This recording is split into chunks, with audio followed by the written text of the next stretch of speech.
Selama promil aku masih makan nasi ataupun yang goreng-gorengan atau enggak, masih banget kak. Cuman memang porsinya itu dikurangin untuk nasi. Kalau goreng-gorengan sih aku memang pada dasarnya memang jarang juga makan yang goreng-gorengan, jadi ya normal-normal aja gitu. Cuman yang paling kerasa itu di nasi.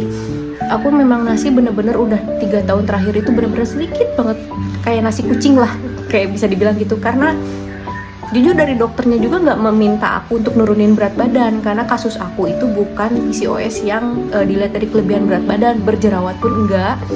Tapi dokter aku itu melihat aku ada gangguan hormonal yang disebabkan oleh metabolisme aku yang nggak normal. Jadi dokter aku hanya minta aku bener-bener rutin yang namanya olahraga setiap hari, nggak boleh bolong, wajib minimal 40 menit sehari. Mau suka atau enggak, kamu harus namanya olahraga. Karena dokter aku tuh udah bener-bener kesel kak sama aku. Aku tuh sama beliau udah operasi yang kedua kali. Jadi aku tahun 2021 itu operasi lagi, operasi laparoskopi ovarian drilling atau LOD.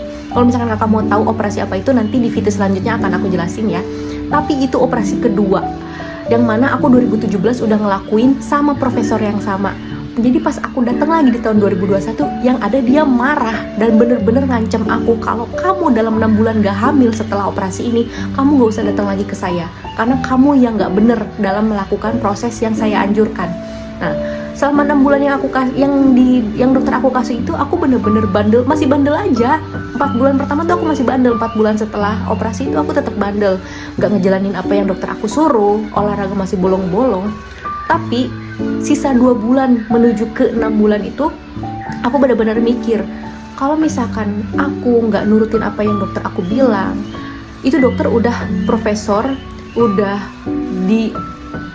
terkenal banget lah di dunia orang-orang yang PCOS. Mungkin kakak juga kenal salah satunya. Dan di kota aku itu dia bener-bener dicari banget, bahkan dari luar kota untuk dapetin jadwalnya aja itu susah. Jadi kalau misalkan aku nggak mau dengerin dokter ini, aku harus minta tolong ke siapa lagi gitu. Makanya di 2 bulan terakhir sisa waktu yang dikasih sama profesor itu, aku bener-bener ngerubah pola hidup dengan cara olahraga, nggak boleh bolong sama sekali. Walaupun aku benci banget sama yang namanya olahraga, tapi aku lakuin kak. Ada pernah satu kejadian aku naik sepeda sama suami aku tuh nangis kak. Aku nangis, aduh aku jadi sedih lagi. Aku nangis karena aku bener-bener benci, tapi yang aku lihat itu aku pengen punya anak. Jadi apapun yang kakak benci, please kak tetap lakuin, karena umur kita terus berjalan. Waktu aku program hamil yang serius itu aku di usia 32 tahun, dan sekarang aku 34 tahun.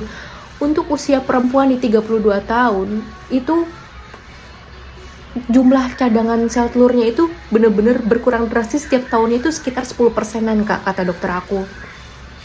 Untuk aku yang jumlah cadangan sel telurnya banyak, makanya aku PCOS, yaitu yang kelebihan sel telur bukan yang minim sel telur, itu mungkin masih bisa ada berita baiknya ya. Kalaupun aku nakal-nakal itu setiap tahun pengurangannya masih banyak, aku sisa cadangan yang masih ada.